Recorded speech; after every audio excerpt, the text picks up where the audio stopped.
Kamusta mga Flangganation? Talagang dumayo pa ako dito sa Tagumpay, Orani, Bataan mga Flangganation para lang bumili ng barbecue. Alam niyo ba mga Flangganation na ang sauce lang dito ang habol ko? Napadpad lang ako dito dahil sa aking pagpunta ng plaza ng Orani. May tinda silang barbecue, tenga ng barbecue, ay tenga ng baboy, isaw. Tapos, may hotdog yan nung nakaraan mga Flangganation. Ayun, sa nakikita nyo sa taas ay ng sauce niya. Ayun ang habol ko mga Flangganation dahil sa sobrang sarap. Sinabi niya sa akin na babalik daw ako. Pero ngayon, bumalik nga ako mga Flangganation. May isaw din sila sa nakikita ninyo Flangganation. Matatagpuan nyo lang yan sa Tagumpay, Orani, Bataan. Paglagpas ninyo ng tulay ng taplaw ng simbahan, mga Flangganation. Hindi kayo magsisisi dahil ito, nakikita ko to sa mga vlog na mga sikat na vlogger, yung sauce, mga Flangganation. O, shout out sa mga nagtitinda ng barbecue. Gayahin nyo si Jeneline Cruz. Kakaiba ang kanyang sauce. Kasi para siyang sauce ng lechon. Actually, napakadaming bumibili niyan. Nang dumating ako, alas 7 pa lang ng gabi, mga Flangganation, talaga dinayo ko kasi uulamin ko nga mga Flangganation, kahit 30, 20, ganun ang mga price range niya. Sulit naman mga Flangganation dahil nga nag-diba tayo, mga taste bud natin, naghahanap ng kakaiba.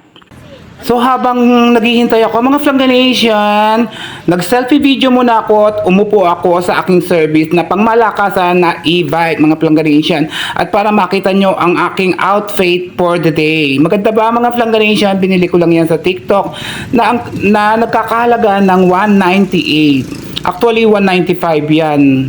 Free shipping mga Flangganation. Maganda ba? Maganda ba ako mga Flangganation? Ito ang pwesto ni Jeneline Cruz sa may Tagumpay. Sabi niya hiwalay na daw ang Orani at Tagumpay.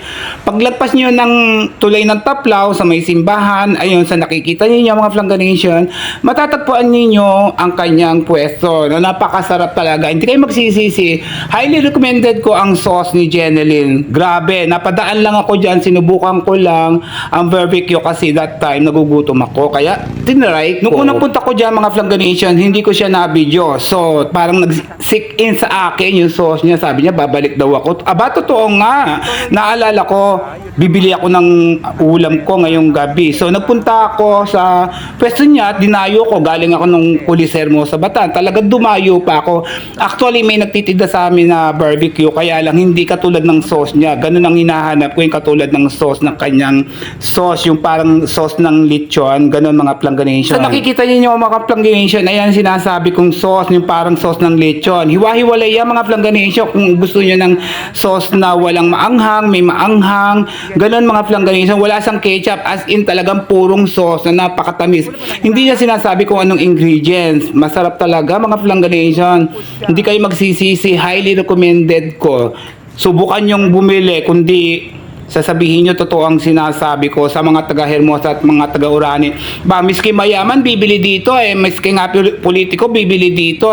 Ba, pang mayaman yung lasa ng kanyang inaahahin, mga Flangganation. Hindi basta-basta. Sige mga Flangganation, babush! Ng Tagumpay, Taplaw, Bataan.